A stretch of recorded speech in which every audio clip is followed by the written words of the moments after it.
8 రోజుల అంతరిక్ష పర్యటన కోసం ఇంటర్నేషనల్ స్పేస్ స్టేషన్కు వెళ్లిన భారత సంతతికి చెందిన అమెరికా వ్యోమగామి సునీత విలియమ్స్ అక్కడే చిక్కుకుపోయిన సంగతి తెలిసిందే. సునీత విలియమ్స్ తో పాటు బుచ్ విలోమోర్లను అంతర్జాతీయ అంతరిక్ష కేంద్రానికి తీసుకెళ్లిన బోయింగ్ సంస్థ తయారు చేసిన స్టార్ లైనర్ ర్యాకెట్లోని ప్రొపల్షన్ వ్యవస్థతో తలెత్తిన సాంకేతిక లోపం కారణంగా వారు అక్కడే ఉండాల్సిన పరిస్థితి నెలకొంది. ఈ నేపథ్యంలోని సునీత విలియమ్స్ ఆరోగ్య పరిస్థితిపై తీవ్ర అనుమానాలు వ్యక్తమవుతున్నాయి. ఆమె బాగా బరువు తగ్గి ముఖం కూడా బక్కచిక్కిపోయిందని, బుగ్గలు కూడా లోపలికి వెళ్లిపోయాయని తాజాగా విడుదలైన ఫోటోలు చూస్తుంటే అర్థమవుతుంది. అయితే సునీత విలియమ్స్ ఆరోగ్యంపై వస్తున్న వదంతులపై అమెరికా అంతరిక్ష పరిశోధన సంస్థ నాసా స్పందించింది. సునీత విలియమ్స్ ఆరోగ్యంపై వస్తున్న రకరకాల ఊహాగానాలను నాసా అధికారులు కొట్టిపారేశారు.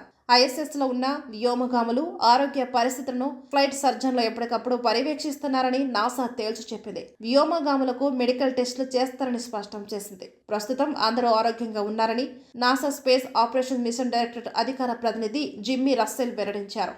ఐఎస్ఎస్ కు వెళ్లే సమయంలో పుష్టిగా ఆరోగ్యంగా ఉన్న సునీత విలియమ్స్ అక్కడే చిక్కుకుపోవడంతో ఆమె ఆరోగ్యం దెబ్బతిందని వార్తలు వస్తున్నాయి. ఆమె బుగ్గల లోపలికి వెళ్ళినట్టు ఉన్న ఫోటో ఒకటి సోషల్ మీడియాలో తెగ వైరల్ కావడంతో నెటిజన్లు స్పందిస్తున్నారు. ముందస్తు సన్నద్ధత లేకుండా సుదీర్ఘ కాలపాటు బలరహిత స్థితిలో గడపడం వల్లే ఆమె ఆరోగ్యంపై ప్రభావం పడిందని కొన్ని మీడియాలో వార్తలు రావడంతో తాజాగా నాసా స్పందించింది. 8 రోజుల స్పేస్ వాక్ కోసం ఐఎస్కు వెళ్లిన సునీత విలియమ్స్, బుచ్ విలోమర్ అక్కడికి వెళ్లి 6 నెలలు దాటడంతో వైద్య నిపుణులు కూడా తీవ్ర ఆందోళన వ్యక్తం చేస్తున్నారు.